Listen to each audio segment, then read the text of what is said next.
Dear students, गौर करेंगे इस video में प्रश्न नंबर 5 की तरफ। जैसे कि आप देख सकते हैं प्रश्न नंबर 5, प्रश्नावली 7.3 कक्षा 10 गणित 7.3 जो आपका एनसीईआरटी का गणित है उसमें आप देख सकते हैं 5 ही आपके क्वेश्चन है। तो ये 7.3 का लास्ट क्वेश्चन है, प्रश्न नंबर 5।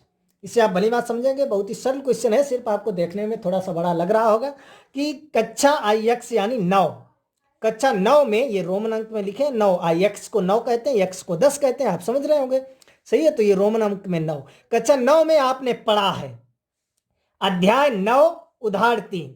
अगर आपने कक्षा 9 का गणित सही से पढ़ा होगा तो आपने देखा होगा अध्याय 9 उदाहरण 3, या आप देख सकते हैं अध्याय 9 उदाहरण 3। अगर आप जो है कक्षा 9, आपका कोई साथी हो, आपका कोई जो है पड़ोस में रहता है, उसका गणित लेकर आप देख सकते हैं जो अध्याय 9 उदाहरण 3, या आपने जब कक्षा 9 में सही से गणित का अध्ययन किया होगा तो आपको ध्यान होगा अध्याय 9 और उदाहरण 3 क्या था, अध्याय 9 का उदाहरण 3 क्या था। अगर आपने नहीं देखा तो आप देख सकते हैं, लेकिन आपको देखने की जरूरत नहीं है। अगर आपने नहीं पढ़ा था तब भी कोई दिक्कत नहीं, और अगर ना देखें तब भी कोई दिक्कत नहीं, क्योंकि उसका यहां पर जो है समझाया गया है।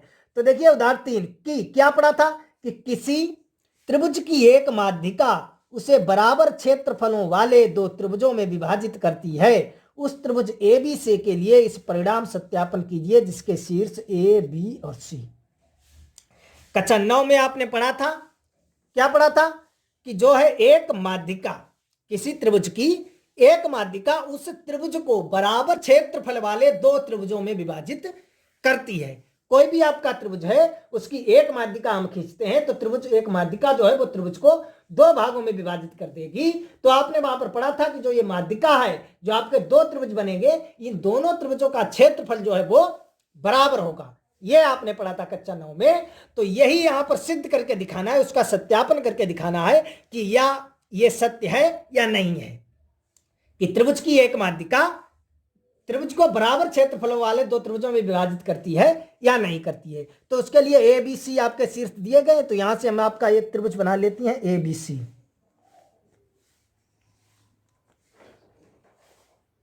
ये हमने बना लिया ABC, सही है। तो A के निर्देशांक दिए गए हैं 4, -6, और B के निर्देशांक दिए गए हैं 3, -2, और C के निर्देशांक दिए गए हैं 5, 2। त्रिभुज की हमने कोई एक माध्यिका खींची है, माध्यिका यानी बिल्कुल मध्य में होगी, सही है। ये BC को समान दो भागों में विभाजित करेगी। तो ये हमने माध्यिका खींच ली है इसकी, इसका हमने डाल लिया D। तो ये जो है आप सही से बनाएंगे पेंसिल और उसे पटरी की सहायता से, बिल्कुल सीधा सही बनेगा। ये माध्यिका, माध्यिका का मतलब है ये जो बिंदु D है ये BC के बिल्कुल मध्य में होगा, यानी BD और DC बिल्कुल बराबर दूरियां होंगी, सही है। तो ये जो माध्यिका आपकी AD है, सवाल कह रहा है ये सिद्ध करके दिखाइए कि त्रिभुज ABD और त्रिभुज ACD दो त्रिभुज बन गए हैं। आपका त्रिभुज ABC था, इस माध्यिका AD ने आपको दो भागों में विभाजित कर दिया, एक बना है ABD, एक बना है ACD। तो सवाल कह रहा है कि सिद्ध कीजिए ABD और ACD के क्षेत्रफल बराबर हैं या नहीं है।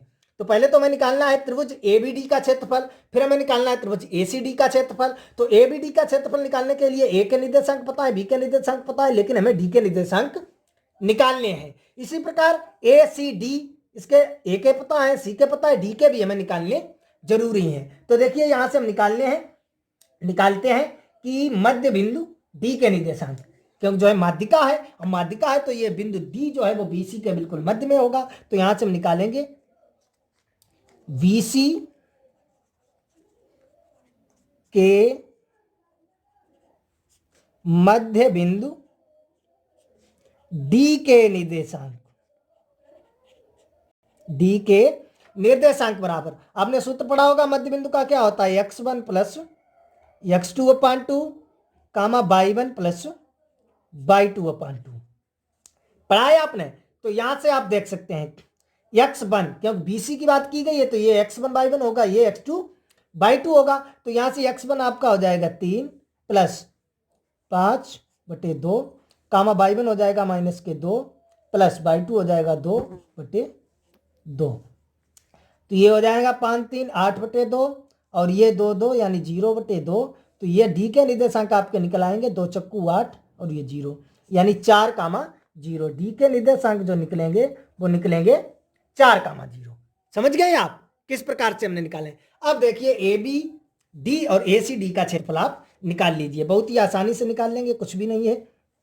तो यहां से देखिए हम निकालेंगे पहले ए बी डी का क्षेत्रफल। तो ए बी डी का क्षेत्रफल निकालने के लिए देखिए हमने ए के निर्देशांक पता होने चाहिए जो कि है 4,-6, और बी के पता होना चाहिए जो कि है 3,-2, और डी के पता होना चाहिए जो कि है 4,0। तो x1 बराबर आपका 4, y1 बराबर -6, x2 बराबर 3 और y2 बराबर -2, x3 बराबर 4 और y3 बराबर 0। ये आपका हो जाएगा। सही है, यहां से आप देख सकते हैं।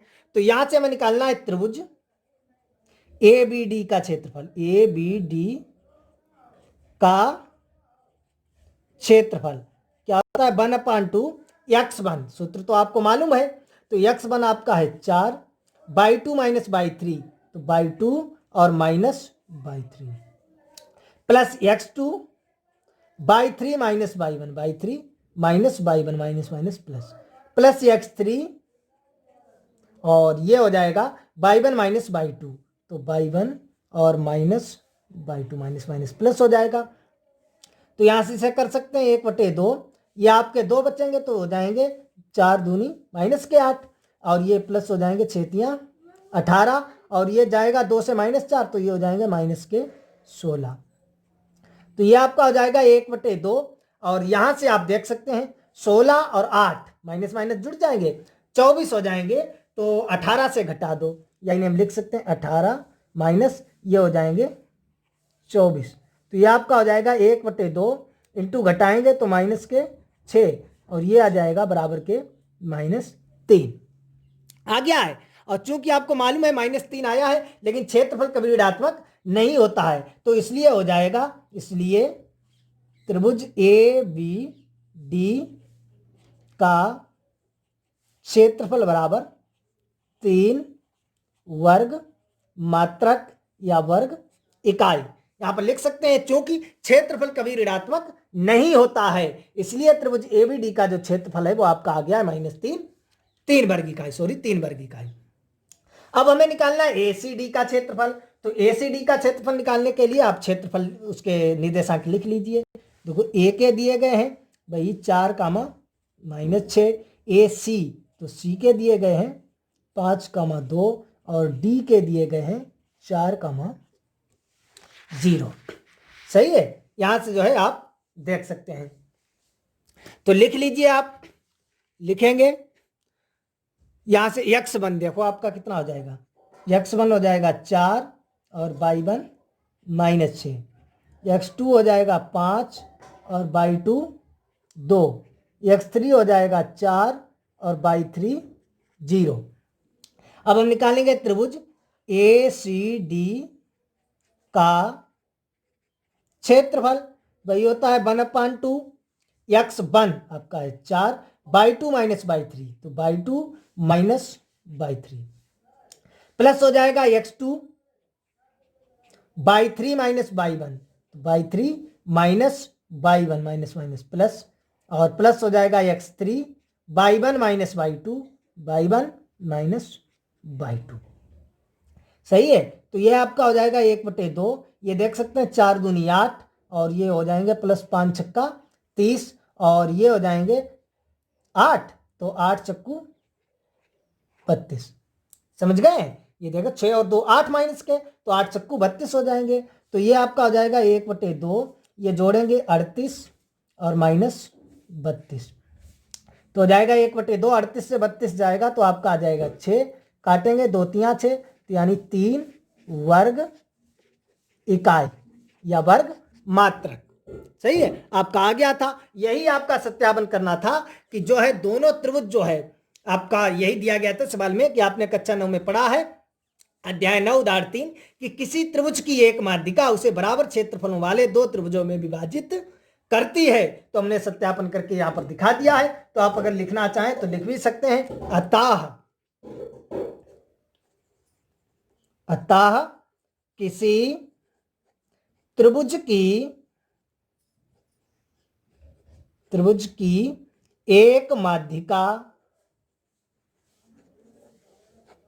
किसी त्रिभुज की एक माध्यिका उसे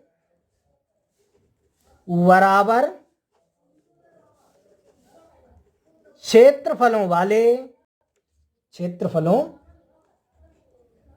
वाले दो त्रिभुजों में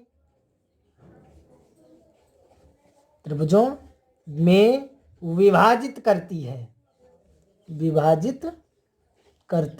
है। आपको स्वच्छ और साफ लिखना है, आपको हमारी राइटिंग पर नहीं जाना है, हम जल्दी में कर रहे हैं और राइटिंग वैसे भी हमारी अच्छी नहीं है, आप देख रहे होंगे। तो आपको अच्छे नंबर अगर पाने हैं तो बिल्कुल सही भाषा में, अच्छी भाषा में, साफ बिल्कुल शुद्ध राइटिंग के साथ आपको लिखना है। सिर्फ यहां पर आपको समझना है कि हम कैसे सवाल को लगाते हैं, कैसे आपको समझाते हैं, कैसे आपको करना है। उसके बाद लेख को लिखना और राइटिंग को सुधारना और लिखना वो आपके हाथ में, आप उसे बहुत ही अच्छी तरीके से साफ भाषा में लिखेंगे, वैसे आपको अच्छे नंबर मिलेंगे। क्योंकि अगर आपने जल्दी जल्दी में हमारी तरह लिख दिया ये गलत, तो जो है आपका सवाल बिल्कुल सही होगा, लेकिन अगर आपको एग्जामिनर के समझ में नहीं आएगा आपने क्या लिखा है, तो आपको नंबर नहीं मिलेंगे।